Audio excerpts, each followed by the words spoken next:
dynamic screen there.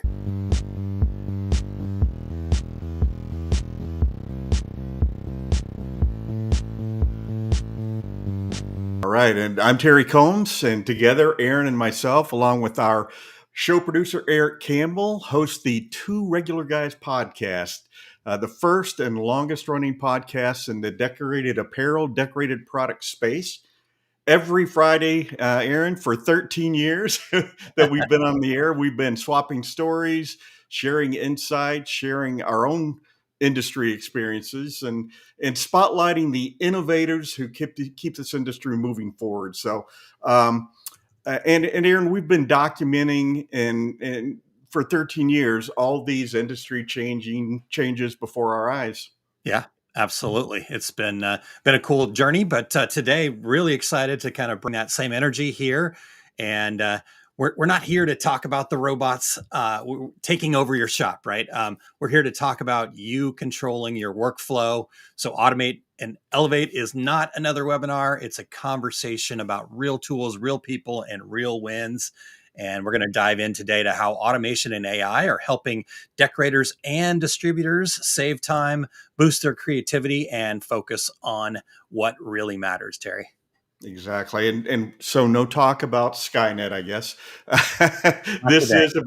This is about freeing up your day from busy work, replacing and not replacing people, but and the event is about business owners and solution providers who've already started doing it, and they're going to talk about how it's changed their workflow. Absolutely. So, Terry, we've had him on recently, good friend of ours, the person who helped bring this whole thing together. And you know him from the Branded Merch Network and Promo Kitchen and FlexPoint. And maybe you're even with him on that island of misfit toys that he so delicately works between. But he's our friend, and I'm sure he's taco powered today as usual. And a troublemaker. That's why I think we get along so well, Mr. Jay Bissell. So let's welcome Jay in here. Hello, sir. How are you? Awesome.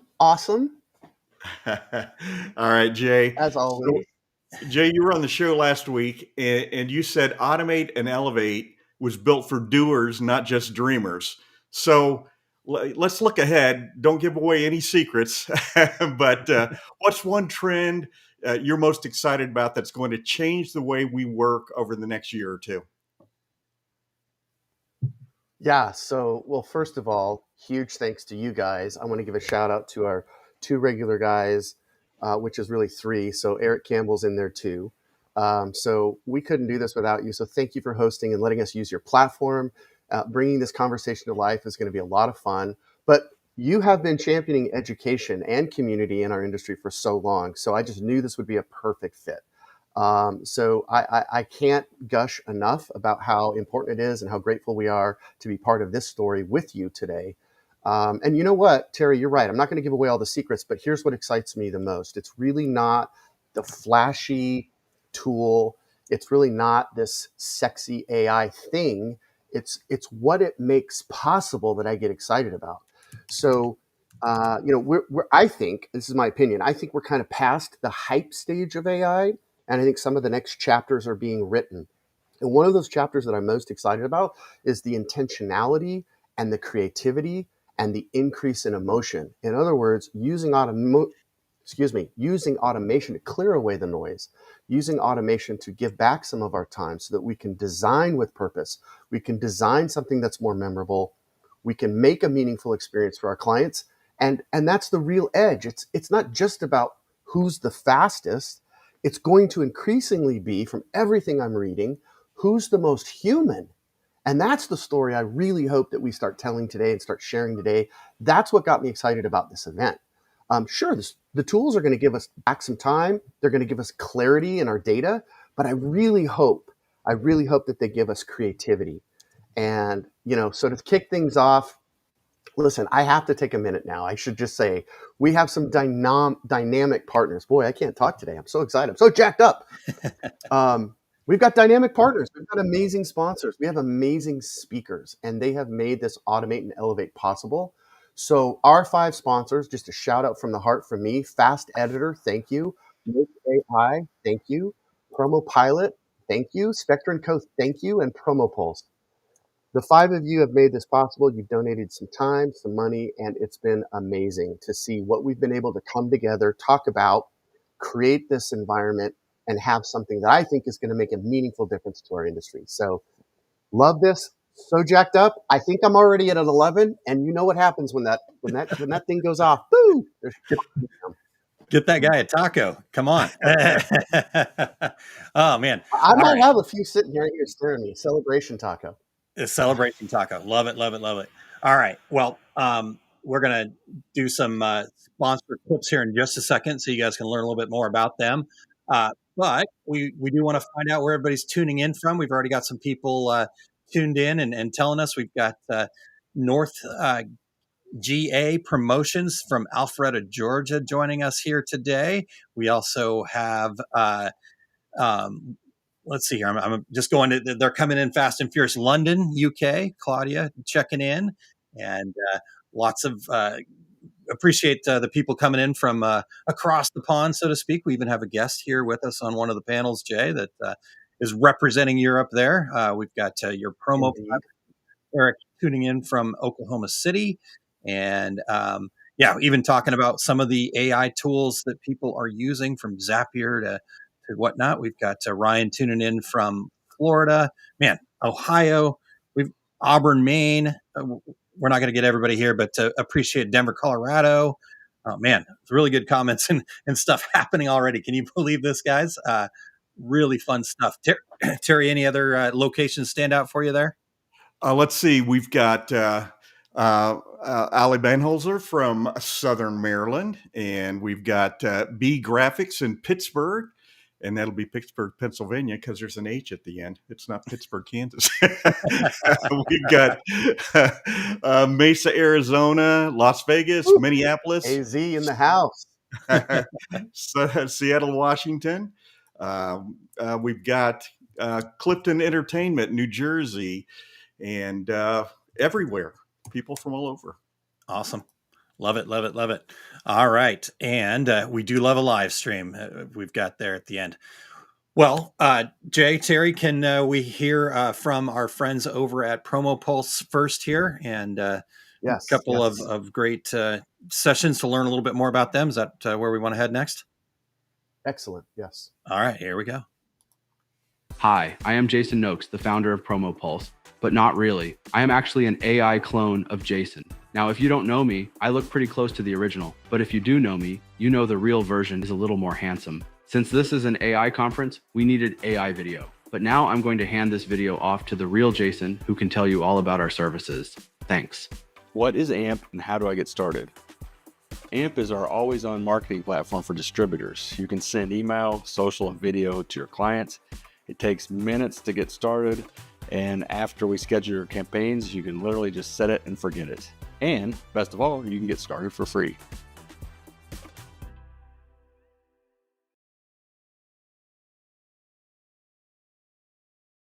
In the world of branded merch, creating artwork can be the real challenge. Customers send logos in every format and quality imaginable, but most have never heard of vector files. Designers spend then hours fixing the artwork, and every proof means endless emails and approvals. It all leads to missed orders and high operational cost just to get one design ready for production. That is why we built Fast Editor, a platform that automates the entire artwork process from logo upload to production file. It instantly vectorizes, fits colors, and prepares artwork for any printing technique. You can preview it in 3D, approve it online, and have a ready-to-print file in seconds. For suppliers, it means faster order handling. For distributors, less manual work and lower operational cost. And for end customers, a smoother experience and products that go straight into production. We are proud to be part of Automate and Elevate, helping the industry move from manual to automation and efficiency. Feel free to check out what's possible with Fast Editor.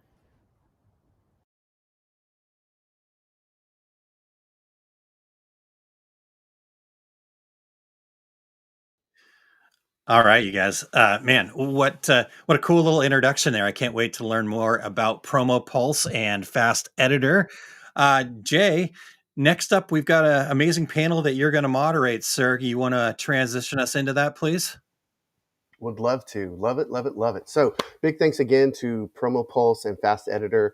I'm not sure if AI Jason was actually better looking than the human Jason. I'm just putting that out there. So for what it's worth, that was super cool, man. But big thanks to both of them, two of our amazing sponsors who have helped make this possible. To everybody that's tuning in and watching live and later, please check them out. It is worthy of your time. I'm going to subtly keep pushing you to all of our sponsors in an appropriate way. But because they help us, they're pushing our industry forward. And that's why I love them so much. So let's jump in. We're ready. We've got our first panel. I cannot wait. We've got some really great panelists, some speakers who are walking the walk. These are business owners in the trenches. And our first panel is called Trend to Transaction. We're going to talk a little bit about personalization at scale. So joining me on the stage now, I'm going to say goodbye to Aaron and Terry. And hopefully we're going to bring to the stage Marshall Atkinson from Atkinson Consulting. He is also part of Shirt Lab. Ali Banholzer from Wear Your Spirit Warehouse, also part of Shirt Lab.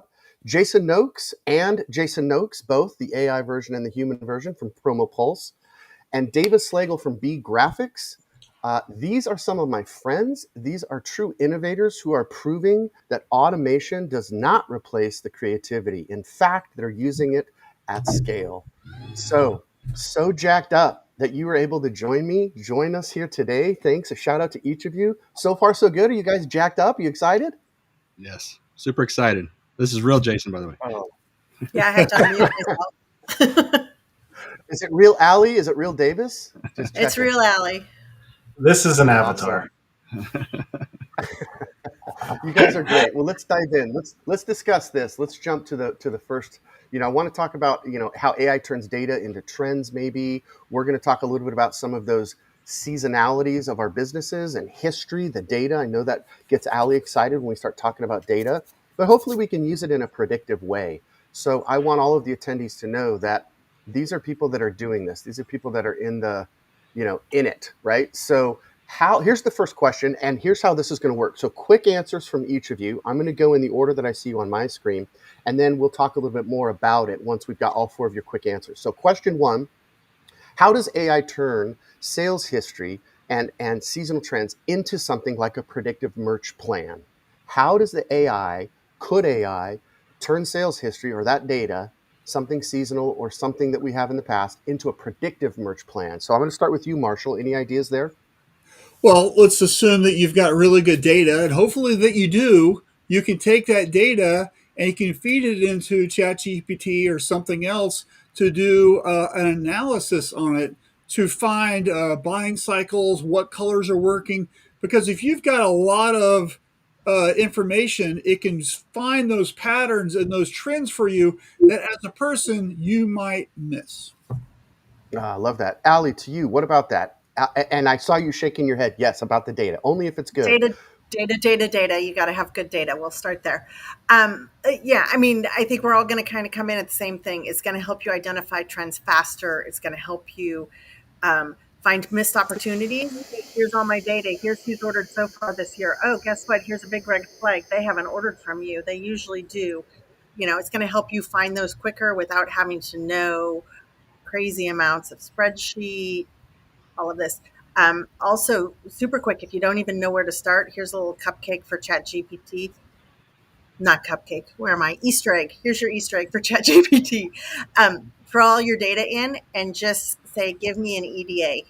An EDA is a really quick way that a GPT will evaluate your data, give you visuals that you can rapidly identify trends. Love that. So what about you, Mr. Noakes, Jason Noakes? Yeah. Anything that you can add to that? Well, it definitely is on the same points that I was going to make. I will say, too, make sure that if you're throwing data into GPT, you have a paid plan that keeps your information private to you. But it's just so powerful. I use it all the time to clean up data, to look for things. Literally, anybody can do this. And so download your sales data, give it a try, make sure it's a paid plan. But then you can literally just ask it for a merch plan and see what it comes up with. It's not going to be perfect at all, but it's going to give you ideas, and it's really going to get you off of that blank page syndrome that sometimes we all face. I love that. Use AI and ask it. What's the worst that's going to happen? It might spit out some magic, right? Yeah, definitely. David Slagle, B Graphics. What do you think? Are you turning AI, some of your seasonal, some of your history, into a predictive merch plan? Yeah, and I'm going to take it one step further than what everybody's saying. Um, Taking your data, having it connected to your own vector database where you can do live information feeding in and out is going to give you faster results than downloading and uploading to a chat GPT. So that's something we're working on here. Love that. I love that a lot. Okay, so maybe each of you, let's stay on this theme for just a minute. Let's talk about the actionable creativity. How help these attendees, help our folks understand how data can become actionable creativity. Anybody think anything through that when I say that? How can we make data? How do we use that to become actionable creativity? Again, I don't think you do need to think about it. I think you just kind of do it. That's what the magic of GPT and any of the models. You can just start asking questions. It's phenomenal, and so you don't have to. Marshall, you raised your hand. Love that answer, by the way, Jason. Well, I think if you've got a customer segment and you've got some information on there, right, you can do an analysis on their colors, maybe their logos, and then put two and two together and say their colors are red, gold, and black. So, what could we do? Let's do an analysis of this and give me maybe some colorways that are on those colors, or what colors could be a really good color that would look good on those colors, and give me some ideas to start with. And play with this a little bit and give me your top three suggestions. And then now you've got something that you can start with for a brainstorming session when we talk to our clients. And I'll pile That's a on. gold nugget. Allie, yeah, I'll pile pile on, on. Like please. let's say that schools are your niche, right? You're asking how to get to that creativity. I've done the same schools over and over and over. I need some new ideas. Also, all of my children are grown, graduated off college or beyond. I don't know what's trending in middle school or high school to sell to them. So AI can even help you identify those trends very quickly, saving you time, knowing what's going on. But if I see or print another 6'7" shirt, I'm going to have to hurt somebody. That's all I'm going to say. Davis is wearing one under his jacket right now, so just let you know. What's embroidered on the back is none of your business. So, Davis, you walk the walk. You're in the trenches, right? So, what about you? What's your take there? What are you doing? Tell us what you're doing. Give us a little minute on that. The hard part is doing anything. Just start. If you're new to this, just start. Doesn't matter where. Pick something, go through it, right? But my thing is I always want to know more and I need to dig deeper. So I can't let something sit at, oh, yeah, I tried that. That's just a tool. One tool leads to the next tool, leads to the next tool to me. And next thing you know, it's 5 a.m. and I have not been to bed yet. But one of the things that we look for when we're dealing and diagnosing trends is what emotions can tie to this data. Is it seasonal emotions? Is it personal emotions? What kind of buyer emotions can we pull from that we can then turn and use in our marketing or our designs in our strategy? So bringing a human element back to AI. Okay, gotcha. I love that. And all of you were shaking your heads when you were saying just start. Yep. So we probably got a wide variety of attendees, some that haven't done anything and some that are at the deep end of this pool. So let's ask the next question. What level of personalization, that's a big buzzword, the print on demand, print on, decorate on demand, but personalization, the power of one, what level of personalization is realistic today? Marshall. Well, you can take AI can take some ideas and create template. You can have a template where it's taking the AI and then put it in their name or add their logo, or take somebody's logo and instantly put it on some colorways for you. So we're doing things much faster at speed than we ever have been able to do it before. And I think that's the real kind of promise of AI, is that automated step where you're creating some sort of A plus B plus C equals the result. And we could start putting these things together and and that way we can get the final result way faster than we ever could before. Let me give you, What were you going to I'm say, sorry. Ali? Yeah. I was Nope, going to you're good. say, you're talking about hyper personalization. That's been a buzz in our industry for a while, with moving to different decorating methods to be hyper personalized. But what if you could hyper personalize your marketing? So you go into AI, you put in all of your order history, and you have one customer who's ordered from you 5 times. But you know what? All of their orders come in at 2:30 in the morning. Right. So now can I turn around and go, okay, let's do something cheeky and send them a marketing message that says, hey, when you're up online scrolling for new merch at 2 in the morning, hey, consider going here, or here's a coupon, or, whatever you want your marketing platform to be. And that sounds kind of creepy, stalkerish, but it's hyper personalized, right? Hyper personalized marketing. I know when they're scrolling, when they're online, when they're ordering, based on the data that's come in previously. I know what they're ordering. And now I can use AI to focus my message to them in a personalized way. I love that. I love that. And I know Jason Noakes was like, yes, when he heard you talk about hyper personalization of marketing. He's been using AI a lot longer than most of us. I just want to know. I just want everybody to know. So, Jason, maybe build on that a little bit. Like, you've built a tool to help people do that, AMP, right? So what can you give us some insights on personalization in the marketing? Yeah, well, I mean, and yeah, I've been doing our AI for a long time, but we've all been used to personalization for 20 years with Amazon and Netflix and Spotify. So the customers are used to this level of personalization. So nowadays, even without using our product, you can swap out logos using AI. You can put logos on products. You can do different things to make it hyper personalized for the clients. With our software, we make it super easy. You just you can pick your favorite suppliers as a distributor, upload your customer information, and then we'll take care of the personalization and sending out automated emails, so you don't have to do any work at all. Sweet. That sounds like a huge time saver. Yes. Davis, you're also in the trenches as a business owner. I know you believe in personalization. Have you got any quick stories, or maybe a limitation, something you bumped up against? What can you share with our audience about the personalization and how it applies to you with AI? Yeah, so we do print on demand and all of that stuff. But one area that I want to talk about here is how we tell stories that relate to avatars. And we say avatar as a person that has people like them, the head of HR, the team mom, the coach of the little league, right? We write our website around these people. And then we tell a story in our marketing that affects and pulls at the emotions and the heartstrings. But then when we work through our workflow and they're signing up for a program or they're buying something, that language stays. So it's personalization at scale directed at an avatar. Mm, let that drop. That was a pearl. That was some wisdom. Sounded like a knowledge bomb right there. Anything to add to that? Anything that either of you guys want to add to that? Marshall, Allie, Jason, can you build on what Davis said? Or is there something that you want to touch on? Well, Davis has been doing this. I've been watching him do that, and it's amazing. But I think when people hear things like that, they just instantly get overwhelmed with how much work they think it's going to take to be able to do that messaging and write that. And that is the whole point with AI. It's not high labor, it's high touch, right?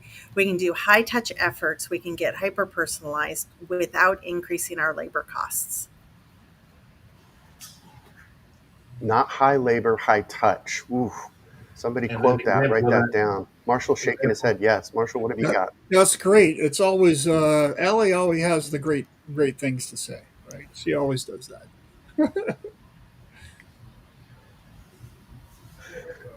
That's so good. So sorry if there's a little gap sometimes between, since we're going back and forth between our streaming here, but love that comment. Is there anything else before we move forward about a new question that you want to, any advice? Is this something, let me put it to you this way. A lot of folks think this is only for large teams, large distributors, right? Large, huge businesses. What about the solopreneur? What about the small team? Does this apply? Oh yeah, definitely. I mean, that's why we created our software. is for the small guys, so they can have big guy marketing on a smaller budget. So, and then again with GPT, you can just get started and start trying stuff, and you'll just be amazed how quickly it saves you time. Also, Jay, I think one of the things that people need to understand is they might not have any experience doing this, but nobody was born with the ability to drive a car. We all had to learn, right?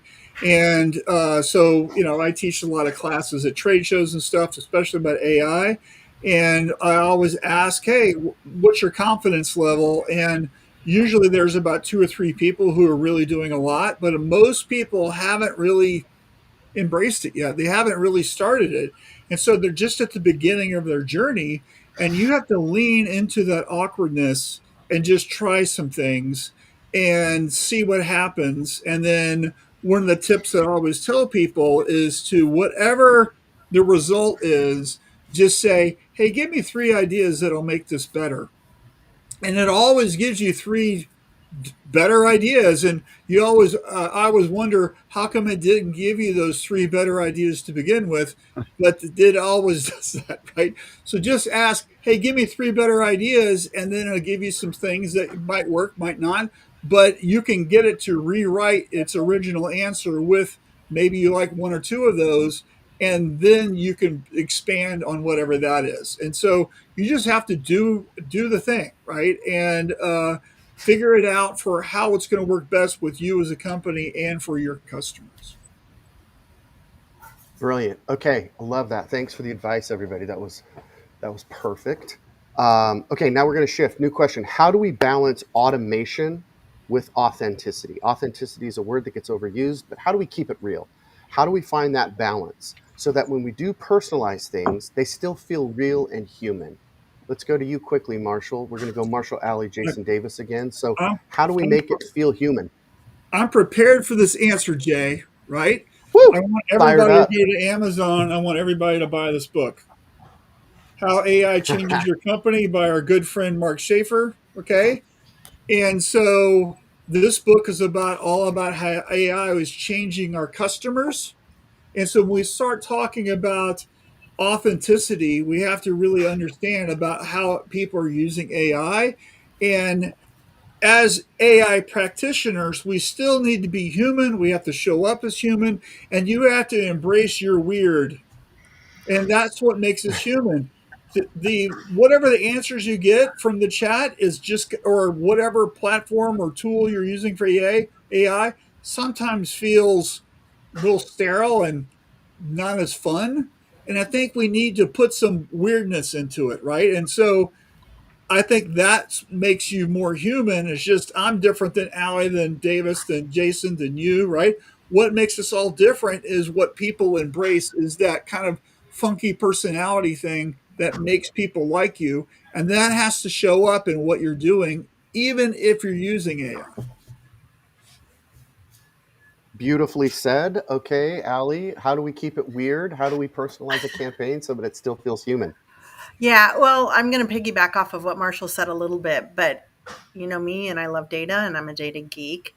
So you're using the data to come up with the information, but you're still using your voice, your brand, your voice, right? So you may be using the AI to help identify trends and identify these things, but you have been building your company maybe for 6 days or 25 years, but you have a brand, you have a goal of what it's going to look like. So keep your voice consistent. You're automating the back end. You're not automating a relationship. And just quality of your data, garbage in, garbage out, data. And then use your voice. Use the voice that you have always used in marketing. And you're speeding up the process to make it easier. Jason, what about you? Something that you can do to personalize a campaign, make it still feel human? Well, I would say I'm going to focus on automation because I think automation will save us from being human in that forgetting to send out marketing campaigns, misspelling words, forgetting to personalize the email or post and copy. And so that's kind of, I mean, that's a focus. That's our company's focus, but it's so hard. I mean, as humans, it's hard to be consistent. It's hard to do some of these things really well over and over and over. And so with a little AI and tech magic, you can still keep that authenticity and the humanness of it, but automation can help make sure that you actually do it. Yeah, I love that. I love that you flipped it and the benefit of leaning into that automation. So that's so smart. Thank you for sharing that. All right, David Slagle, I know you love this topic because you're literally walking this walk and the storytelling and building through empathy and your avatars. What do you say? Quick words on this topic. So the idea behind this is brand voice, right? How do I want my AI talk? How do I sound for the last 15 years? How do I keep that going? Well, back into regards to my comment about a data vector database, we can take all of our previous conversations, load it into our database, ask that database, what is my tone? Have I responded to customers in the past? And use that as part of the prompt for any type of GPT or automated communication that we're doing. Love it.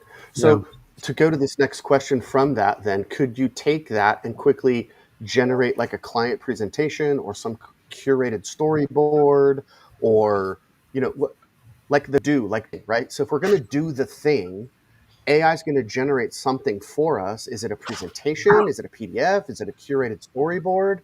What do you think? Let's go with you first, Marshall. Well, I think you got to begin with the end in mind. What do you need? What do you want?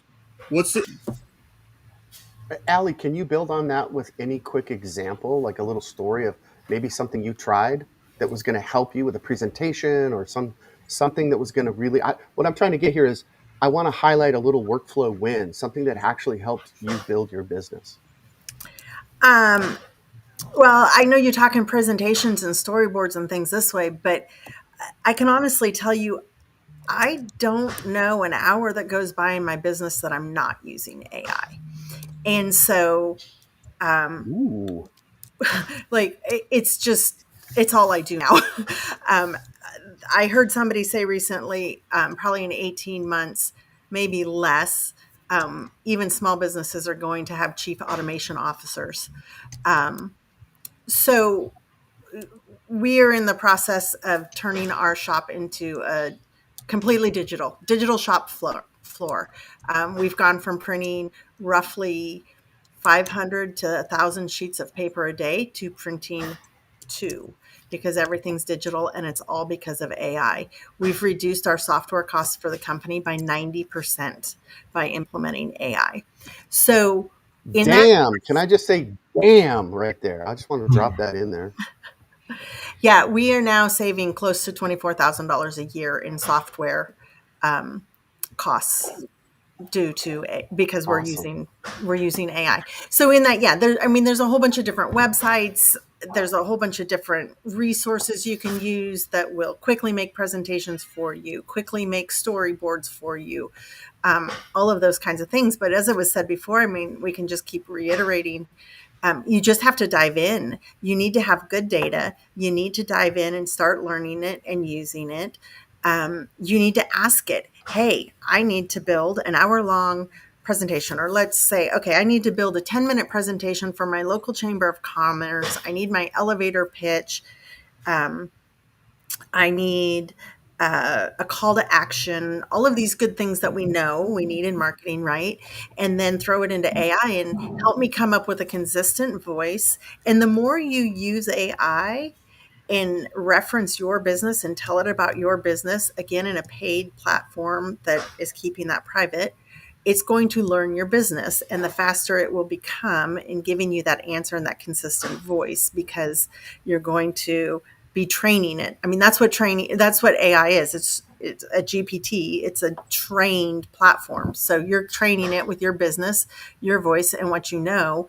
And then pretty soon you're going to go in and be able to hit really quick questions, and it's going to be consistent in giving you that information, creating presentations, creating storyboards, and it's going to reduce your labor costs. You're not necessarily going to replace humans. We need the humans, but it's going to reduce your labor costs because they're going to be able to do their job faster. So where you might grow in a business and need to hire more people, now you don't need to hire because you've got one person that has the capacity to do it.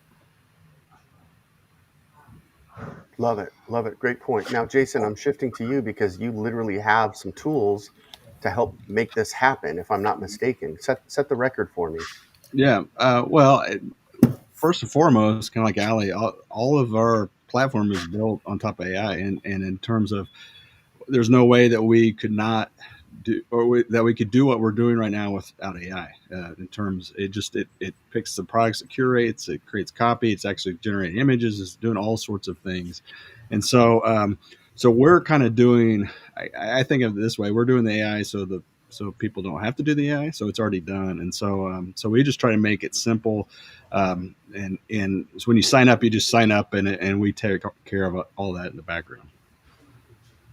Hey, people love simple, Jason. If you're going to eliminate my pain and you're going to keep it simple, yes, yes, please. So if you feel overwhelmed and you don't want to dive into the deep end of the pool with Ali and Marshall and Davis, go in on data. Then guess what? Jason will keep it simple for you. But Davis, any wins, any tool stacks, any collaboration examples where you're using AI to generate something that's going to help my client buy? So I got two things. The first, we were at a dance competition at a vendor at a dance competition, right? And I was working with the dance studio owners, creating them custom music about their studio. I was charging nothing for it, but I was creating an experience and giving them stuff that they could take home that they did personally with me there, right? On the spot, making them a song, very controversial at the moment, but was making them something they could use. Another trade show we were at, you'll hear from Merch AI here shortly. But I had my sales rep talking to these people that would walk by. She would say their company name out loud. I would Google it and build them a custom catalog while they were standing there talking to her and pull it up on screen with all their branded products before they walked away. So within a 2 to 3 minute window, we were just showing people everything. So just a couple different ways of how we're using it in relating it to humans. Damn. That's another damn moment. Wow. Okay, I'm getting the 1 minute warning. We got to wrap up. You guys have added so much value and dropped so much wisdom in this, but we do have to move to metrics. We have to show somebody, ourselves, our accountants, our team, that this personalization and these metrics really do win business. So let's end on that. How do we measure this, Marshall? How are we going to measure this? Are we going to Well, have the proof and the accountability? What do you think? Well, first off, where are you now? Right? You have to know, you want to see what's going to happen. You want to make a change. So you have to measure where you are now, right? So what is your conversion rate now? What is your quote to order speed now? What are you doing? And then when you start using AI, you can compare, well, that's 25% faster or 100% faster or whatever it is. And then that's how you prove the ROI because you have the actual numbers, right? So if you're not measuring it now, then it's just a gut feeling. You have to know the data, you have to know the numbers. So my question to somebody listening is, what is it now? Right? And if you don't Love it. know, just take a foundational temperature of what you're doing. And then when you want to improve it, now you've got before and after results. Love that. Okay, quick answer, Ali. What are we going to do to prove this? We got to get the data. We got to get the metrics. How do we know we're winning? I'm not sure that we can. I'm not sure I can beat what Marshall said because he's all about the data, and so am I. And yeah, you've got to draw the line right now, and then see where you are in 6 weeks, 6 months, a year, to see if all of that is improved. But what I will pile on, it's a little more qualitative instead of quantitative, is your company culture. How are your employees? Are they happier? Do they have more job satisfaction? Is their job easier? Have your complaints Great gone point. down? Great point. Giving them the tools to be able to make their job easier to do this, and reassuring them and showing them how it's not replacing them. It's another tool. It's like taking away the abacus and giving them the calculator. We're, Hmm. we're now going to give them the tools to be able to write those emails faster, to come up with marketing, to come up with presentation decks faster. Got Um, it. Yeah. I love your answer. I love that. And you pointed it right back at the culture. Jason, we've got about 15 seconds for you and 15 seconds for Davis. Sorry to do this, but you know how a taskmaster Aaron is. What can you add to that? Is there anything you want to close with? Just use GPT to analyze. So for like our system marketing, you can take the marketing metrics and sales metrics and start asking it questions, see if it's working. Brilliant. Just ask it and see if it's working. Davis. Speed to invoice. Track how long it takes you from the first quote right now to the time you invoice it. What the delay is between quoting, proofing, all that stuff, and what it can be once you start implementing the AI. Ooh, nice. Oh, you guys were so great. I loved it. I know our audience was loving it. The chat was humming. Thank you so much, Marshall, Ali, Jason. Thank you so much to all of you. Davis, I didn't mean to leave you off there. We got to go. You are wonderful. Please stick around because you know we've got some magic coming at the end. So for now, just want to say a huge shout out. Thank you. And let's bring back Aaron and Terry.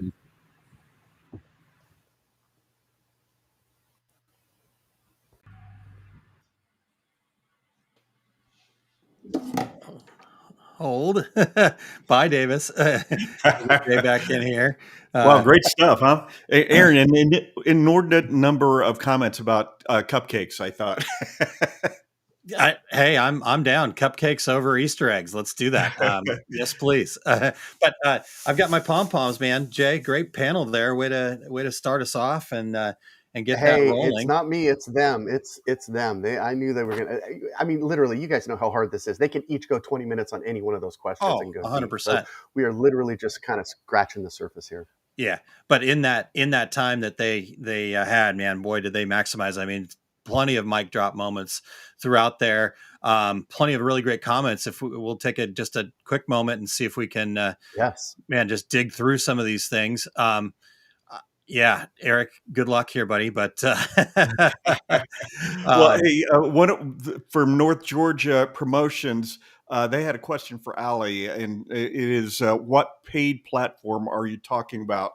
And so, Ali, if you want to put that in the comments, it'd be great. Yeah, yep. And then here we go. I'm going to push some buttons, Eric, so don't kill me. But that's a diamond, the power of business intelligence. And no, you have conversational AI API, meaning you can't print the metrics everywhere. Love that. Really good stuff there. Somebody stole Claudia's crown. That's funny. So anything else that stood out to you, Jay, throughout that conversation there? I just think that they have such varied backgrounds, but yet they seem to find some commonality between just get started and don't think that this is an insurmountable or an impossible task. The tools are going to make it actually easier, and you can literally just ask it in your tone and in your voice. Yeah. You know, Jay, when Marshall said embrace the weird, I thought you might jump through the screen. Yes. I almost did. I was like, yeah, bring in the tacos, boys. But I was like, nope, let's just calm down a minute. Keep it professional. Yeah, absolutely. I also loved when Jason kind of flipped the script a little bit too. This is what I said in the comments: save us from being too human, but still keeping our human touch. Right? I thought that was really. I loved that. Because I think we do focus a lot on the authenticity and all that stuff, and that's definitely important. But sometimes we can just forget. Right? I have too many Post-it notes floating around. Why not use the tools that are available to us? Love that. All right, 100%. I think that we were looking for that sweet spot, right? Just trying to find that balance. Yeah, agreed. All right, so we want to ask you guys that are tuned in live right now, what's the one thing you just heard that blew your mind, sparked an idea, changed how you see AI or automation? So many things to choose from. We just kind of, like you said, Jay, scratched the surface there a little bit. So let's get those comments rolling in, and you guys can keep that happening there. But Terry, anything else that you saw or wanted to make sure that we touched on here before we get into our everybody should read through all these comments. Lots of great stuff, great information, that sort of thing. So make sure you read through the comments and add your own, please. And we should probably try to get back on track here. Absolutely. Jay, sound good to you? That's a comment to me. That sounds like it was directed to me, Terry Jones. Hey, you and Terry have a history, so It's hard to stop when there's so much great information, and you can tell those guys had lots more to share. absolutely. It's true. It's true. And it's hard not to have fun, and it's hard not to kind of, you know, I want to dig in deeper. So, but you're right. We got to stay on track. Yep. All right. Well, So should we, where do we go from here, Aaron? Guide us through this. absolutely. So why don't we hear a quick word from our friends at Promo Pilot as well as Merch AI, and then we'll get you off to your next panel there, Jay. Sound like a good plan? Perfect. All right. I'm going to hit some buttons, Eric. Here we go. Howdy, aviators. It's Eric at Promo Pilot. Do you ever feel like your systems should be doing more for you? You're retyping orders between apps, chasing tracking numbers, updating spreadsheets, and it's all work that should already be connected. That's what so many distributors are dealing with right now. Great teams weighed down by disconnected tech. At Promo Pilot, we help you chart a smarter flight path. We take those repetitive steps, the ones that eat up your time, and turn them into automations that quietly run in the background. The best part is we build everything with no-code tools that your team can understand, tweak, and grow with. You don't need to be a developer. You can do this, and we can help you get there. What I love most is watching teams go from feeling overwhelmed to confident again, when they realize that they can understand their systems, that they don't need to wait for IT or write code. Something clicks. And that moment of empowerment is why I do what I do. If you're ready to elevate your work, scan the QR code or visit promopilot.io to learn more, read helpful blog posts, and see what's possible. Howdy, aviators. It's Eric at Promo Pilot. Do you ever feel like your systems should be doing more for you? You're retyping orders between apps, chasing tracking numbers, updating spreadsheets, and it's all work that should already be connected. Most distributor wastes hours creating projects and virtuals for products, but now Merch AI automates that process so you can create branded visuals in just seconds. Now you can pitch faster, sell smarter, and focus on creativity instead of admin. We're excited to be part of Automate and Elevate. Come see what's possible with Merch AI. Yes. Yes. Looks like we had a little extra time from Promo Pilot. I don't know how Eric made that happen, but he is magical. That doesn't surprise me. But the love is deep for both. Merch AI, I see Raul in his amazing golden yellow tracksuit. So glad that you are here. We're going to talk about going from pitch to paid. This is more about the smarter workflows, how to position our businesses for stronger profits. So I've got a tremendous panel right here, right now. Ashley Colati from Spectre & Co., Eric Granata, which you saw from Promo Pilot IO, Rick Molinar from Fast Editor, and Raul Rodriguez from Merch AI.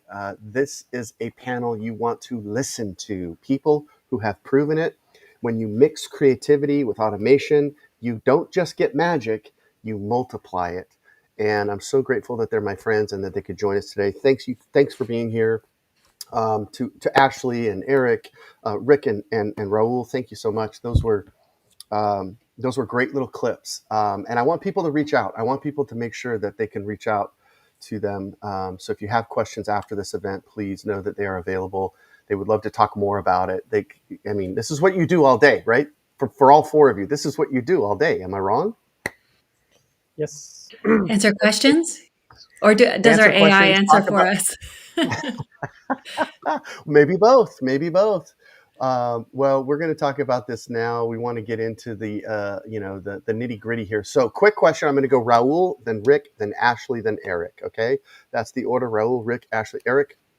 Let's talk about this. Let's set the stage for those of us like me who are kind of newer. We're kind of leaning in. We're dipping our pools into the short end of the pool.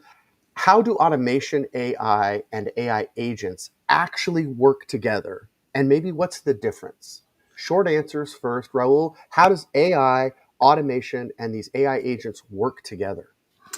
There's a big overlap in all of that. So AI agents is basically an automation of AI. So can it take a task and do it repeatedly over and over? So for example, like our lifestyle image generator, that's an agent, right? Like we give it a lot of instructions and it repeats it over and over and over. And it uses a lot of LLM power to be able to do that. Okay, Rick, what about you? How do these work together, or maybe is there a difference between them? Yeah, so we strongly believe that automation is the end goal that we all try to achieve, like more efficiency, but also better quality outcomes. And AI and also its agents are the tools basically to get us there. But the misconception might also be nowadays that they are the only tools to get there in automation and getting more efficient in our workflows. I think sometimes we also might overlook a little bit simpler versions that can also do the trick and also bring business impact. So for me, AI and its agents are the tools to get to the goal that we try to achieve with automation and efficiency. Great, love that. Ashley, what do you think? Is there a difference? Are they similar? How do the agents, how does automation blend? Well, I think AI is very broad. I just learned what an agent was in September. I was lucky enough to go to the Inbound conference for HubSpot, and they have a really simple tool that you can use within the CRM. But I think of it like a really good use case, just as an example, would be like a chatbot. So it's learning from everything that's going on in your company and from what you've already set up, and through AI, and kind of acts as an employee that never sleeps. Um, and then automation, I mean, just from my role, I'm sitting on this panel with three guys that have tools that as a supplier, I want to partner with. So automation for me and what I've been working on in the last year is like partnerships with other tools that will streamline things and make things easier for the people that we work with. That's brilliant. That's perfect. That's a great example. Okay, Eric, like set that foundation for us. Define it so that language matters. What's the difference? Is there something that works together? What's your take on this? Yeah, so there's two terms that I think everybody should get familiar with when it comes to automation and AI, and that is deterministic and inference. And automation tools like Zapier or Make, they create deterministic workflows. And a deterministic workflow is just a rules-based workflow with predictable inputs and outputs. AI, on the other hand, is inference, which just means it can understand context, make judgments or predictions. And I think that together they enable agent-like systems that don't just execute tasks, but also decide how and when to execute them. And hopefully that will be something that is going to simplify complex things into easier tasks, or am I going in the wrong direction? Yeah, I think that together AI and automation can hopefully simplify your life. Setting them up can be simple, but it really just depends on what processes you start with and whether or not those processes themselves are ready to be automated. I love that. And you brought up the key word for my next question, which was start. So let's hear from each of you again. Raul, then Rick, then Ashley, then Eric. Where should a distributor or a decorator or a printer or even a supplier, and thank you to my supplier friends who registered for this. If I saw you, I see you. A lot of times the education is just for a decorator or just for a distributor. This was for service providers. This was for suppliers. This is for everybody. So let's go to Raul. Raul, where do you think we should start? Is there a logical or practical first step? What do you think? I think there's a couple of angles to take. So one of them is look at your internal processes. Anything that you can think can be automated that is repetitive, that takes you a lot of time. There's probably already a way to make it more efficient. So just do a very deep dive into your processes, and then one of the biggest questions I have is, how do I start with AI? I don't know anything. I just want to learn. And there's tons of beginner guides. Even AI itself can teach you how to use AI. So you just have to go in and start trying things out. There's a lot of people in the industry, including me and Nick, have like podcasts with intro level stuff. So you just gotta not be afraid and get in there, basically. Love it. Rick, what about you? Where should we get started? If we're new to this, first steps, something that we can take, and there's a clear path forward. Yeah.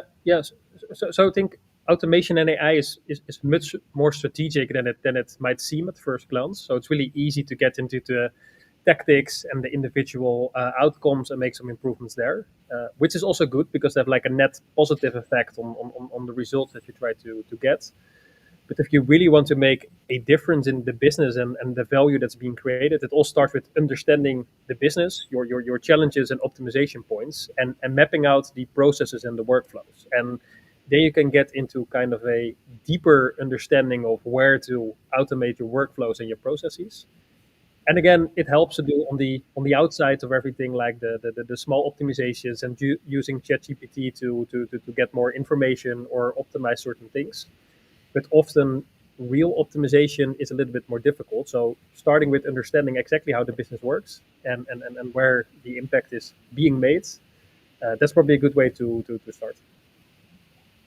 Oh, excellent. Good comment. And Ashley, I was thinking of this for you because you kind of gave us already a quick win when you said you went to the HubSpot conference and you Yeah. learned what agent meant. I mean, that's a perfect example of a quick, easy win. Like I was just going to say, but can you build on that? Is there something that's a practical first step, even you represent from a supplier's perspective, or maybe give a Mhm. tip for a distributor? Yeah, like I'm not a technologist, but I did spend a year in this digital transformation role.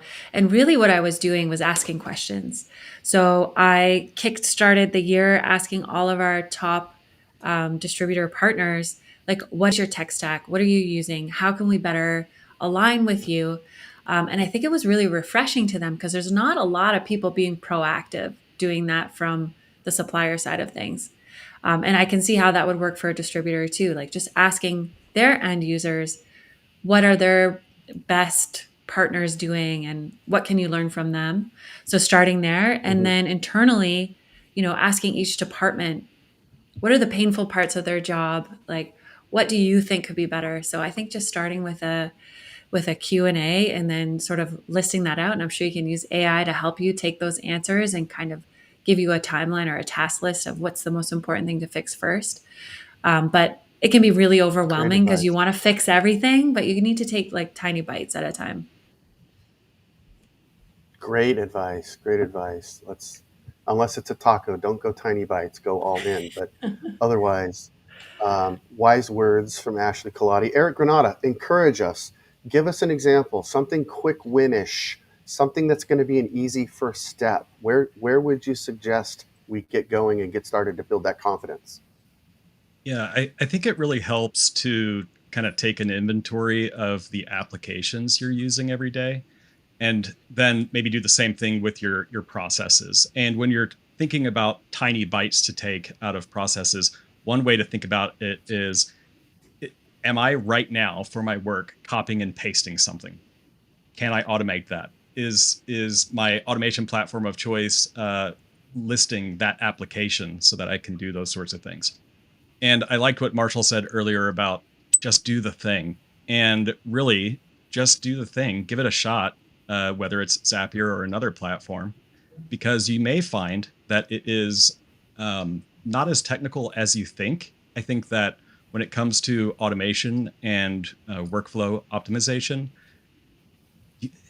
it's less technical than it is being tactical and maybe even a little bit of a creative element to it.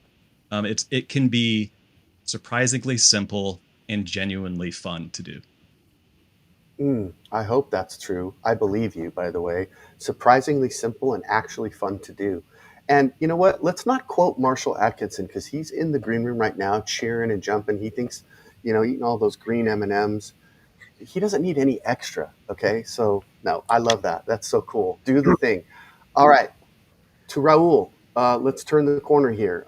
Thinking about this, what's holding us back? What most companies probably haven't adopted as much as they should. So what's kind of the thing that's holding us back from either adopting automation? Is it tech? Is it time? Is it culture? What do you think it is, Raul? You know, it varies a lot by company, but the trend I definitely see in our industry is more the culture aspect. And I say that because we're in a very unique industry, and a lot of people in our industry, I think they love to do their day to day things as is, and they'd be happy doing the same thing for 20 years. And sometimes to get us to do something different, can be a little bit, there can be some fear in it, and it can take a little bit of time and calmness to be able to change our day to day. But we have to, right? Like, or else, like, we always run the risk of being pushed out of like our industry or the whole industry as a whole, right? Being replaced by something better. Yeah, I think that's true. I love that culture. Thinking about it being a little bit of a resistance. What do you think, Rick? You work with people all day long. You're talking about adopting automation. What might be holding them back from your perspective? In the end, it's all three of them. So culture, time allocation, and technology, and then also people on top of that. But probably also in that order. So like Raul said, it starts with culture, or maybe mindset is even a better wording, and Mm, great probably word. Yeah, great word. or culture would be. I'm not sure if Marshall said that or just like someone else on the first person panel, but just No, go with it. don't Start give doing Marshall any more energy, Rick. Come on, it. seriously, we've Then, covered then, it. then probably someone else said it. But I think that's the big thing. Like decide that you want to do it, then start Yeah, doing it. Feel free to fail or not make immediate impact, and see it as a journey to start for a couple of years. And you can start this day or this hour, but then it keeps evolving if you keep focusing on it and improving every single day. what do you think, Ashley? Any honest feedback there? People that are Yeah, slow to adopt?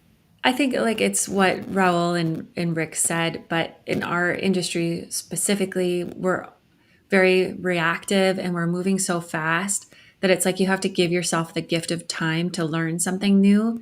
And once you do, like I've seen it over and over again with people adapting to new technology platforms, and then all of a sudden they're like, how did I live without this? You just have to make it a priority, block that time, learn the new thing, and that can be really hard. Hmm. So I think it's Hmm. mostly time. I don't think people are that scared of it, but you do get stuck in what you're doing and you don't know how to take a pause and a moment to fix that problem to make it easier.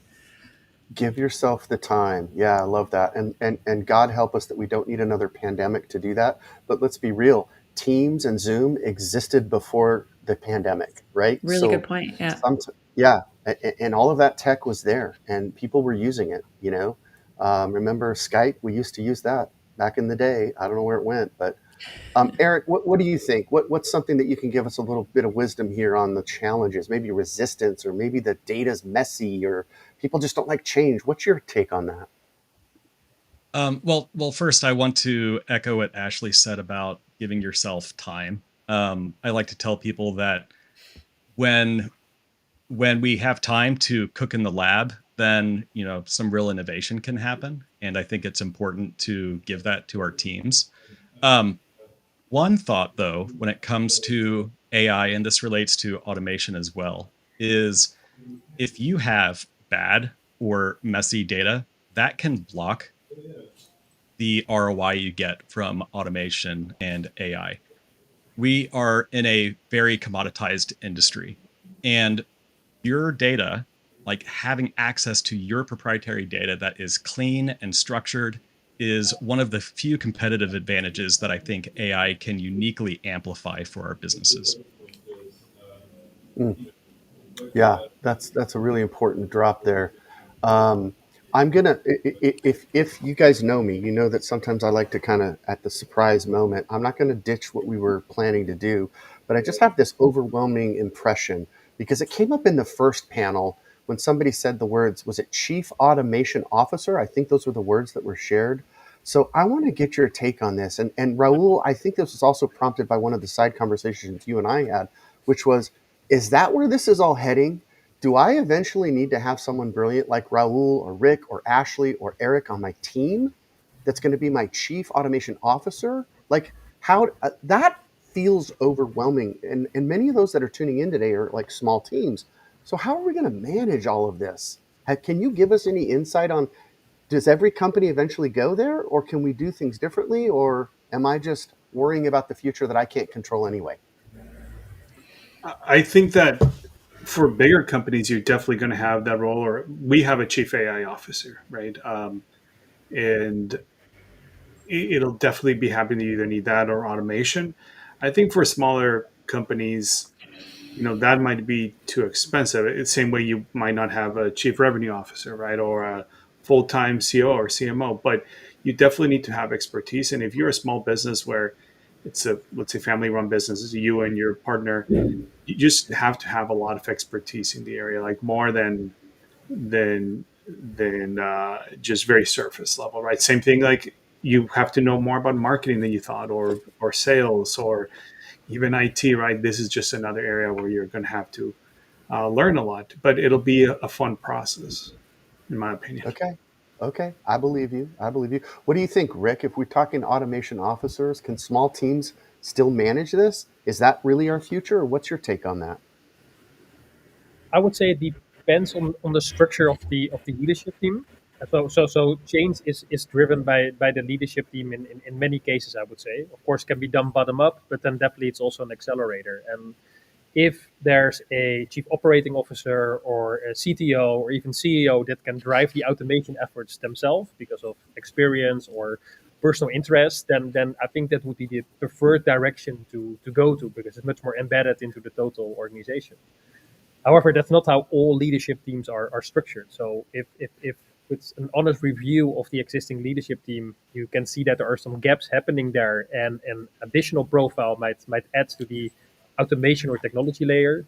Yeah, then definitely that's a lot to the structure of the team, and also the change that can be driven in the whole organization. Hmm. Okay. Yeah. Yeah. That makes sense. So, Ashley, is there any announcement today that you're going to be the new chief automation officer Well, at no, Merch? I mean, it's interesting. So, a year ago, I pitched this idea of becoming the digital transformation person. And that's what I called it. Maybe it's very similar to an automation officer. And we talk a lot about being able to measure the data. And it was kind of this wild idea to have someone in a supplier our size that's called digital transformation. But really, what it was somebody that could connect the front facing client side of things to the internal IT side of things. And often the IT company doesn't really get a feel for what's happening out there. So I was sort of like that connector. And I think it's a similar position to being an Mm-hmm. automation officer. But we were able to actually track what the ROI was on having this role in a company. And because we were able to track that, I got promoted to VP of sales. So it was a revenue generating position. And I think if you look at it like that, maybe even smaller size companies can see the benefit of having someone in that role that can actually prove out what the cost savings will be. Love that. You are literally a living example of taking those first steps. And let's put the titles aside, right? Let's just work on getting into that, lane, figuring out that piece. So smart, so great, so glad you're here. Eric, wrap us up a little bit. Is this an empowerment thing? Is this are we talking about this is the future, like, full stop? You're eventually either going to outsource part of this or have an automation officer or a chief, AI officer on your team? What's your take?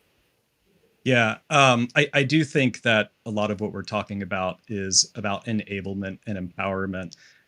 My original answer to this question was an emphatic and selfish yes, you do need a position like this, partially because I provide those kind of services. But literally just before this event, I was talking to some peers in the automation space about this topic, and a counterpoint was raised by Ray, hat tip Ray, thank you, saying that this may never solidify into a dedicated role at all.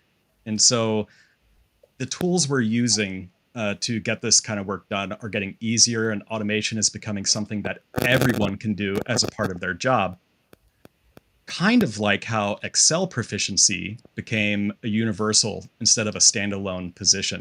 And if that's the case, then everyone is now empowered to use automation and AI with their work. I do think, though, that we do need to consider how that is done across an organization in a responsible way.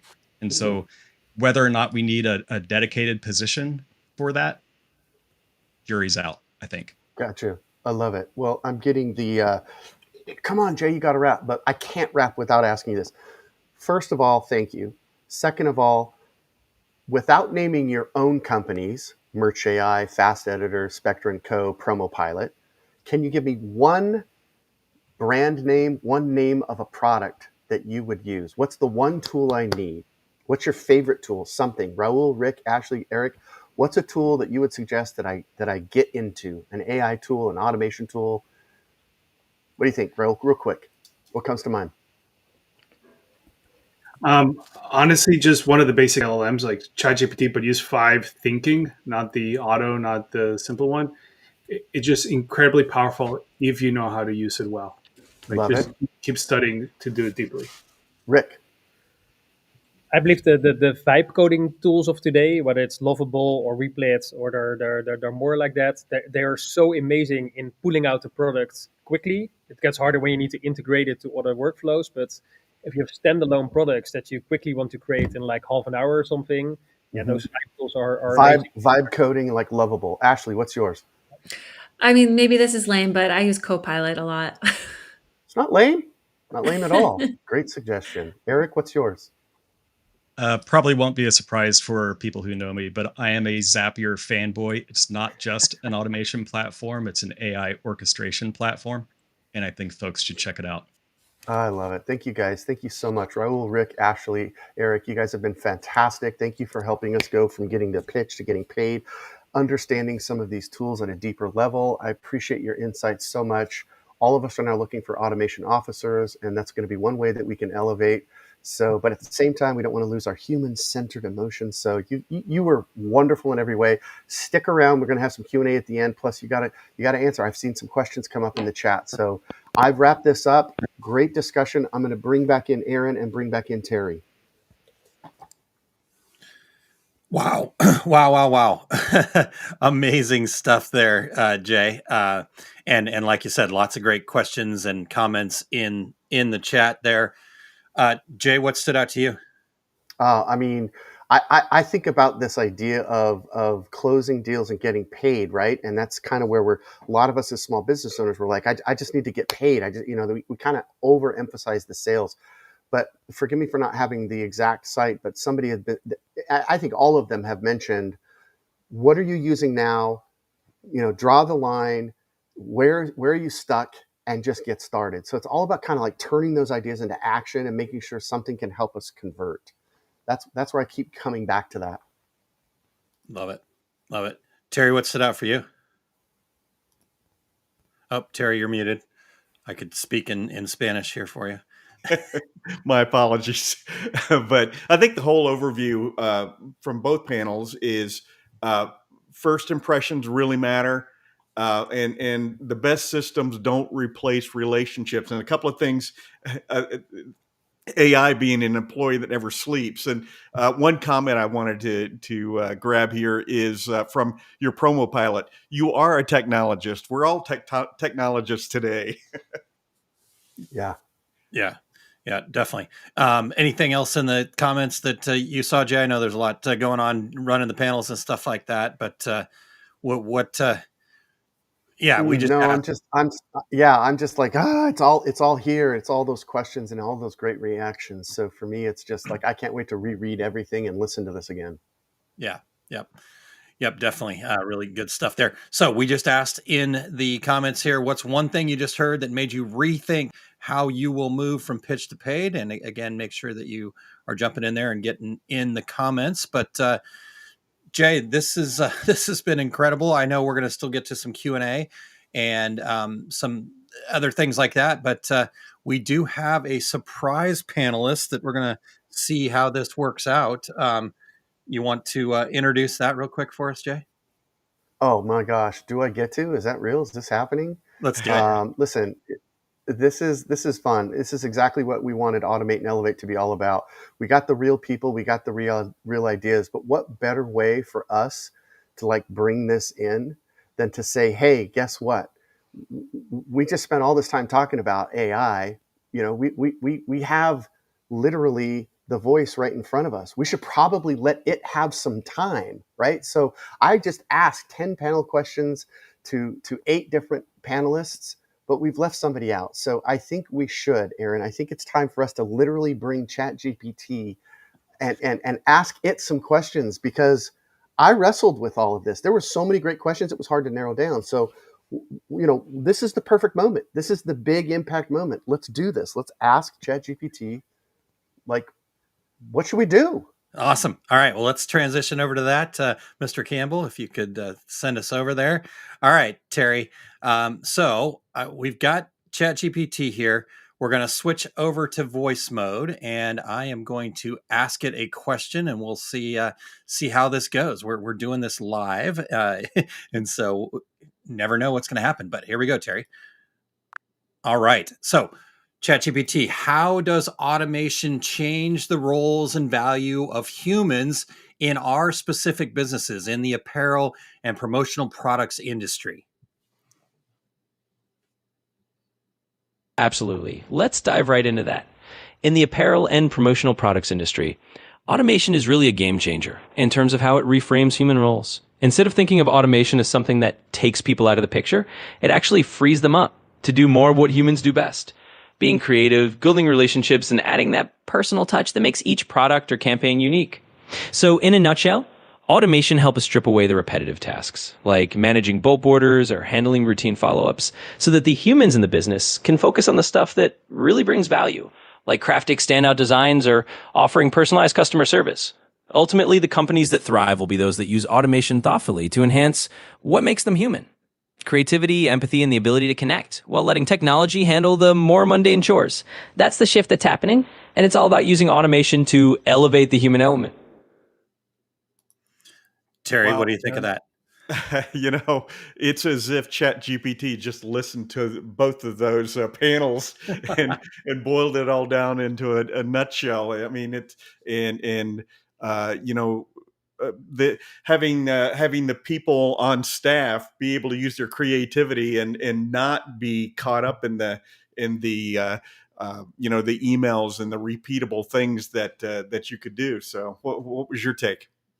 Yeah, I think you hit it on the head. So let's ask it one more question, Terry. Okay. I'm going off script here, but since we don't have Jay on screen, he can't throw anything at me. But let me ask it one more question, and then we'll bring Jay back in here and have him talk, and then we're gonna get to some Q&A, some other stuff as well. So, ChatGPT, I want to talk future with you.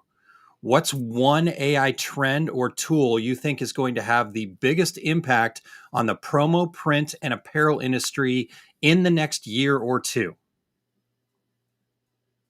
Absolutely. Let's look ahead a bit. One AI trend that's likely to make a big splash in the promo, print, and apparel space is the rise of more sophisticated AI-driven personalization tools. In other words, think of AI that can not only help you customize products faster, but also predict what kinds of designs, styles, or messaging will resonate most with different customer segments before you even start printing. So instead of just automating production, we're going to see tools that help you anticipate trends and create hyper-personalized campaigns at scale. This means more tailored offerings for clients, more relevant promotions, and ultimately, stronger connections with your audience. In short, the next big wave is likely to be all about using AI, not just to produce more efficiently, but to craft experiences that feel uniquely personal and on point for each customer. There we go. And now it's all in there. But Terry, what'd you take? What'd you take from that? I'm sure the comments would be the same no matter what industry we we mentioned, but more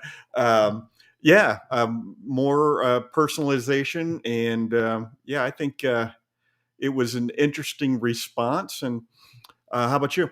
Yeah, I agree. And honestly, in a way, even though we asked it to look towards the future, I think some of the panelists actually talked about some of those things already. So I'm not sure if it's so much future. There was a comment in there a little bit earlier. I think it was from Marshall, but it's a ways back where it's not if, but when, and the when Right. is now. I think I'm not finding it directly to pull it up, but let's transition. Let's bring Mr. Bassell back in here. Jay, what do you think? Yeah, What's the unbelievable. GPT Wow. telling I'm us? blown away. Blown away. So much there. The ones who use technology to amplify what makes them human, I think they talked specifically about creativity and empathy.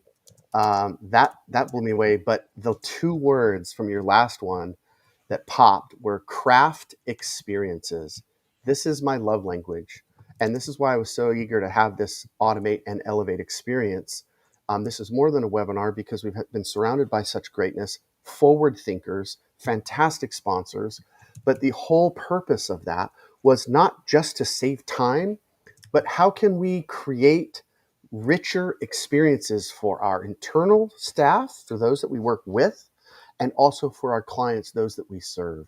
So those rich craft, emotional, creative experiences. Ah, man, I'm so glad you threw that curveball and asked it another question. I did not know you were going to do that, and I love you even more now. Well, I appreciate you not getting mad at me. I just, felt like, hey, while we got Chat GPT here, let's figure this out. So, It's a two regular guys thing.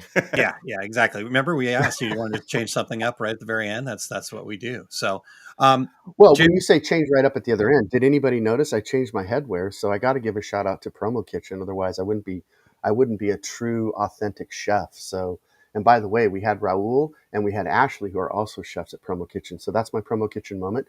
Carry on. Awesome. All right. Well, in the background, Mr. Campbell is getting our Q&A panel ready to go here, where we're going to bring everybody back in. And we're going to do our best to try to keep up with the comments. But yeah, this is your time, you guys. Those of you that are tuned in and watching live right now, what questions do you have? What do we need to talk more when we've got these experts in front of us here? Jay, are you Yeah, and, ready and for? if I could, Aaron, Yep. yeah, here's what I'd like to do before we go, because I think this will probably go longer than we expect. Yep. We'll stay on as long as we can. We might stretch this beyond, the 90-minute mark. But before we go to that point, thank you to you two. Thank you to Eric Campbell specifically. Thank you to Aaron, you, Terry, you guys are friends, you're pals, you're my colleagues, but I love you like brothers. Thank you for letting us do this. But thanks to everyone who's creativity. This Automate and Elevate wasn't about chasing shiny tools. It was really about discovering how to use the technology better, how to dig deeper. Shout out to all of our sponsors, Sing Live, or the Hungry Hundreds that are still here.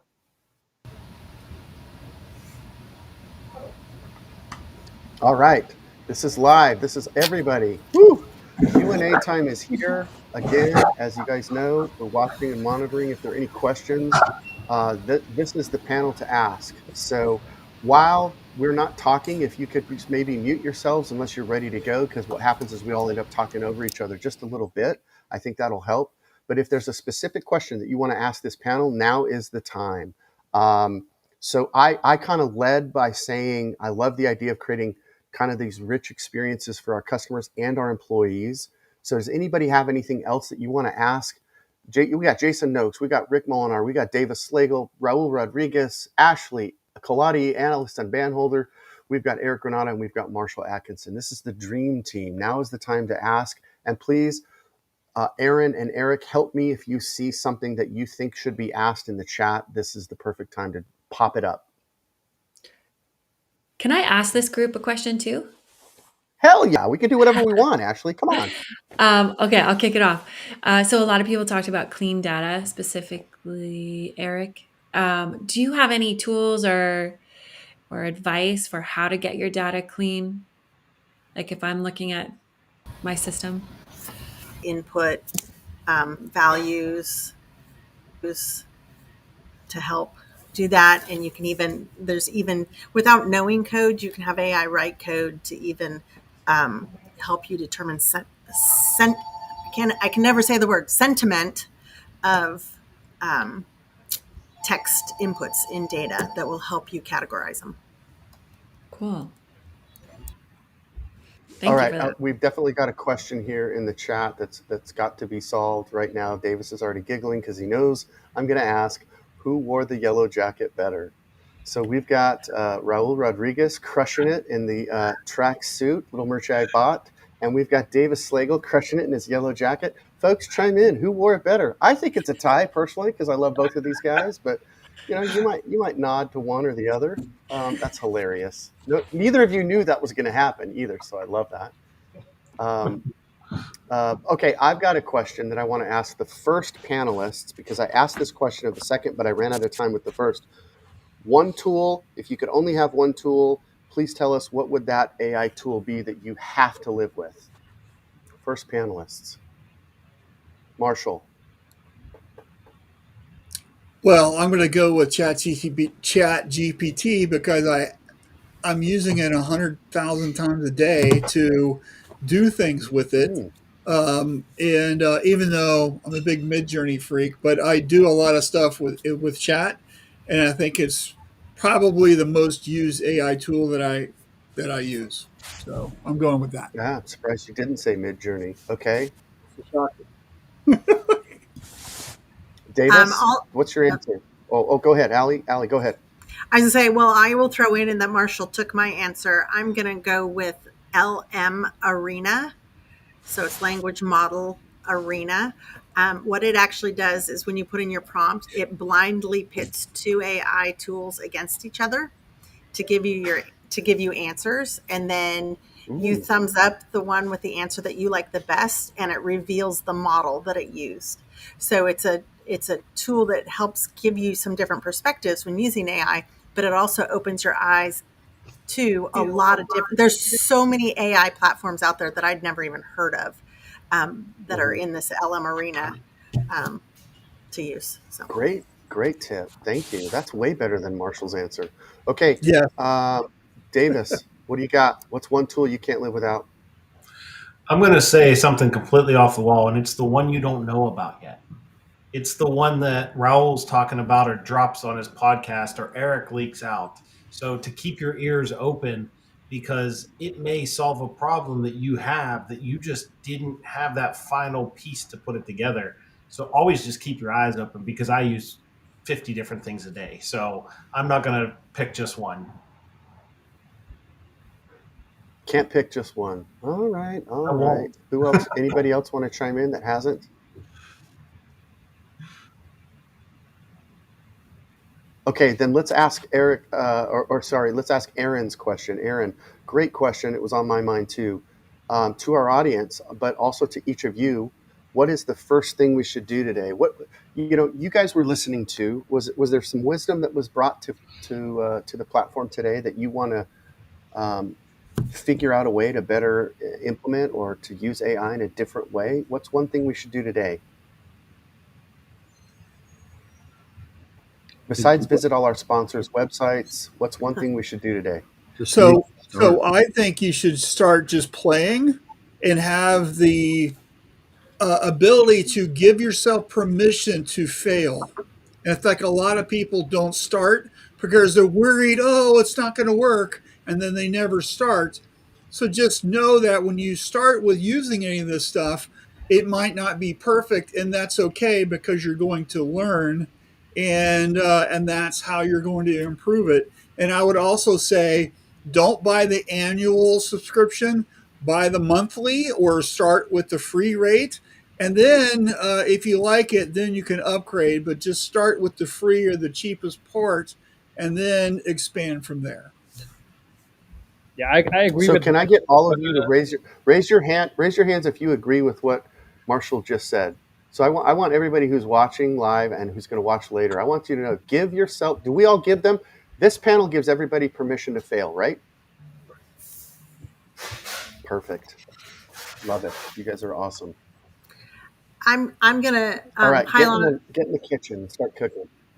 I'm Go going to ahead, pile Allie. on a little bit with what Marshall said, and it's really hard to answer that question because I don't know of all the hundreds of people out there, what level they're at. So if you are like brand new to AI, hop in and ask it the best way to construct a prompt. What are the elements you need to construct a good prompt to get a good answer? Because prompt engineering is a thing, and if you ask the question right, you'll get richer data. Um, if you're beyond that and you already know, identify one problem in your business, go put it into AI and start getting curious on how to solve it. Ask AI how to solve it. Okay. Love that. I'm going to ask Rick a question. Rick, what's one thing, one little widget that you would suggest? And then what's one takeaway from this session? Give us the name of a widget you would love besides your own platform. And then what's one takeaway that you felt this panel or this experience delivered? Yeah, so regarding widgets and tools, I'm just like also Eric in love with Zapier and those automation tools and workflows. They help a lot. I think the one takeaway that everyone also agrees on is to get started. just allow yourself some playing time, allow yourself to fail. I believe also what Ellie said, that if you start focused with a problem to solve, it becomes a little bit more tangible. So that helps also to structure your thinking and get focused in the big pile of all things you can try. So I think the common outcome here is focus on one point, define a problem you want to solve, and then start playing with the allowance to fail and to try and to just learn a little bit on the go. Perfect. Well said, my friend. Thank you. And again, Eric Granata, thank you for, let's get in the kitchen and let's start cooking.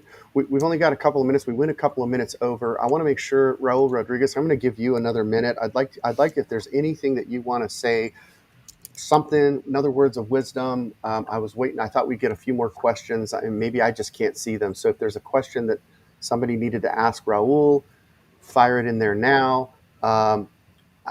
You're in the world. I think of you and Marshall as the two guys I know that know a ton about the artwork side of things, the graphics side of things. You literally have tools that help. Marshall's literally teaching people how to do it. Is there anything in that space that we should know as it relates to graphics? Raul, I'll go with you first. It's a fascinating space because you have to combine knowledge of AI, photography, and our industry products, right? And that's what we merge all together. Just keep expecting more and more updates and innovation to keep happening. If you're not, the level of innovation that's happening is something I've never seen in my life. So always keep updating yourself to see what's new for tools, what's new in the models, what's new in our industry. What we thought was possible 6 months ago versus now is completely different, and that'll keep changing over and over. Well said. Well said. Love that. Thank you, Marshall. I love your question. Let's end on that. Okay, everybody. Let's go around. Everybody, give us something. Give us a tool. Give us something that you tried that didn't work or that you didn't like. Marshall, since you brought the question up, I'm going to ask you first. What AI tool didn't work for you, or you discovered you can't stand it? Well, a year ago or so, I wanted to build an app, and I started using Lovable, and I hated it. It wouldn't save my data. It absolutely was a disaster. And then now it's a good thing. So, and I think these things change all the time, right? You might have tried name your AI tool and it just didn't work when we tried it again. It's now the best thing you've ever used.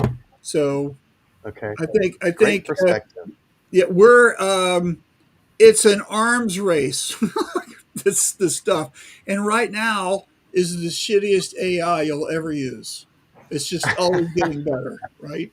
So Okay, I love that. I love that. We may have lost Ashley. I think she had to time out, but let's go around. I'm going to pick on you, Jason Noakes. I see you up there. Your KC light shining bright. Love that you represent. What's something that didn't work for you or you can't stand it? Have you had an experience similar to that? Sure. Yeah, I try everything, but it's like Marshall said, that you try something, doesn't work, and then you can come right back a month later, and then it's great. It's just I think Raul mentioned it too, that it's just everything is happening so quickly, and I also feel so fortunate to be part of this again. I was there when the internet came around. I'm dating myself. Then cloud computing and serverless and all these great things. So I don't know. I try lots and lots of stuff. I can't tell you one I necessarily hated because I just moved on to the next one. Okay. Is there anybody that has one that they were like, nope, don't go there? It's a waste of time. Anyone? I don't Fire have away, a specific. Copilot. And then we'll go to Eric Davis, then Eric. What? Oh, Copilot. Copilot. Okay. All of our data is in Microsoft, and it still doesn't work for some reason. Okay, there it is. He loves Copilot. That's what I heard. Eric, you were going to jump in and say something? Yeah, I don't have a specific tool that I just despise, but I have noticed a trend of a lot of like LinkedIn posts. It seems there's a formula that somebody is using to write, longer form content on LinkedIn, and it comes across as a little sloppy to me. So maybe just another reason to keep the human element there. Mm-hmm. Mm-hmm. Yep. Mm-hmm. I love that. All right, Rick. Rick's got his hand up. Yep, fire away. Yeah, so we have all our branding assets in Canva, and on some part it works great, but for some reason it just doesn't really do it for me. So it's a little bit disappointing always to really scale assets and produce at scale for myself. Mm. So that's a little bit disappointing, and also in line with the other panelists, like for many parts, it's trying it. It might be a little bit unsatisfying. You come back at the later moments, and then it's better. And we also always saw that with our own development, that we try to build our own factorization algorithms, and then you're stuck for months in a row, and then there's a big breakthrough, and things are getting better. So it's a long term game to keep trying and keep playing to get there. Love it. That's a great tip. Well, let's end on that, guys. I've held you over for some extra time. I owe you extra tacos, extra high fives at the next event. Rick, I'm not sure how I'm going to get to the Netherlands, but I'm going to do it some way. We're going to get together. Appreciate you staying up late. Appreciate those that stayed in for the entire haul. We had some really great discussions. I want all of you who are watching this live and who are going to watch this later, please visit our sponsors' websites. Please use them as a resource. They are all givers. They all believe in what we're doing. They all believed in this event. This is an opportunity for you to have a great conversation and find out what tools have they created that are going to help you in your journey. And so that's my shout out for all of our sponsors. They've been just such an important part. They've helped us do this, and they believe in it. And I think you felt that. I think you saw that. So this is my way of saying goodbye to everybody that's been tuned in live. Wonderful feedback, wonderful comments. A shout out to ChatGPT who joined us as a panelist. That was kind of fun. And I love the fact that it agrees. And I don't know if it's just telling that because that's what we want to hear, if it's sharing this with us because we're the humans, but it says automation doesn't replace humans. It redefines what humans make possible. And I'm so glad that I have humans and friends that are here today. To the two regular guys, shout out to Eric and Terry and Aaron. They've been wonderful. To all of our sponsors, thank you so much. It's been an honor to have this event, and I can't wait for the conversation to keep going. And so, with that, reach out, follow all of the people that you saw today on LinkedIn. And then I just want to say, promo peeps, apparel geeks, print freaks, we're all in the same tent. Quit thinking that you're so different like a dysfunctional cousin. Start pushing the industry forward together. That's my plea. That's my ask. You literally are the proof that creativity and technology are working together. They aren't competing. They are collaborating.